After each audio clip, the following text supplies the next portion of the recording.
রসিদ ছাড়াই যাত্রীদের কাছ থেকে টাকা আদায় করা হচ্ছিল ট্রেনে। আর এই অন্যায়ের বিরুদ্ধে প্রতিবাদ করায় রাজশাহী বিশ্ববিদ্যালয়ের এক শিক্ষার্থীকে বেধড়ক মারধর ও ট্রেন থেকে ফেলে দিয়ে হত্যা চেষ্টার অভিযোগ উঠেছে টিকিট পরিদর্শকদের বিরুদ্ধে। এই ঘটনার প্রতিবাদে এবং 4 দফা দাবিতে মঙ্গলবার সকাল থেকেই ক্যাম্পাসের চারুকলা সংলগ্ন এলাকায় রেল লাইন অবরোধ করে রেখেছেন ক্ষুব্ধ শিক্ষার্থীরা, যার ফলে রাজশাহীর সাথে সারা দেশে রেল যোগাযোগ সম্পূর্ণ বন্ধ রয়েছে। ঘটনাটি ঘটে সোমবার দিবাগত রাত আনুমানিক 3টার দিকে। ভুক্তভোগী শিক্ষার্থীর নাম ফোরকান উদ্দিন। তিনি আইন বিভাগের 2019-20 শিক্ষাবর্ষের শিক্ষার্থী। ভুক্তভোগী শিক্ষার্থীর দাবি, ঢাকা থেকে পদ্মা এক্সপ্রেস ট্রেনে রাজশাহী ফিরছিলেন তিনি। এ সময় যাত্রীদের কাছ থেকে রসিদ ছাড়াই টিটিটা টাকা আদায় করায় এর প্রতিবাদ করেন তিনি। এজন্য তাকে পেছন থেকে গলা ধরে দুই বগির মাঝখানে নিয়ে যায় 6-7 জন টিটি।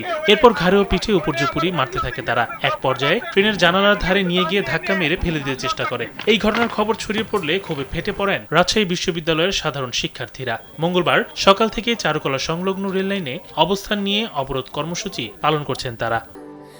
স্যান্ডেলিনা সো, রূপচর্চায় আভিজাত্য।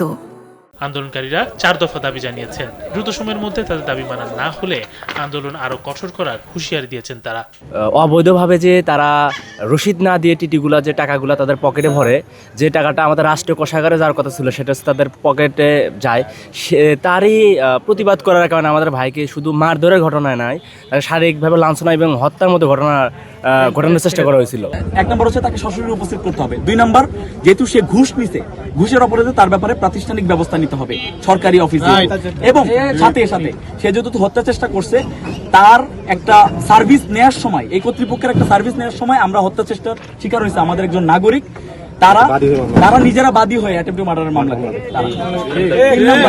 3 নম্বর, তিনি ফিজিক্যালি মানে অনেক ক্ষতিগ্রস্ত হয়েছেন এবং তার চশমা ভাঙছে এবং তার অনেক মানে ইনজুর্ড হয়েছে আর কি। সেই জায়গা থেকে তাকে উপর্যুপরি ক্ষতিপূরণ দিতে হবে। 4 নম্বর, খুবই গুরুত্বপূর্ণ ব্যাপার, যে স্টুডেন্টদের সাথে একে তো ভালো ব্যবহার অবশ্যই করতে হবে।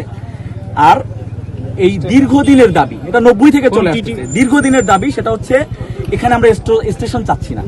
স্টেশন তো অলরেডি আছেই, আমরা বলতেছি না যে এখানে পূর্ণাঙ্গ স্টেশন করেন, এখানে আবশ্যিকভাবে যাত্রা বিরতি দিতে হবে।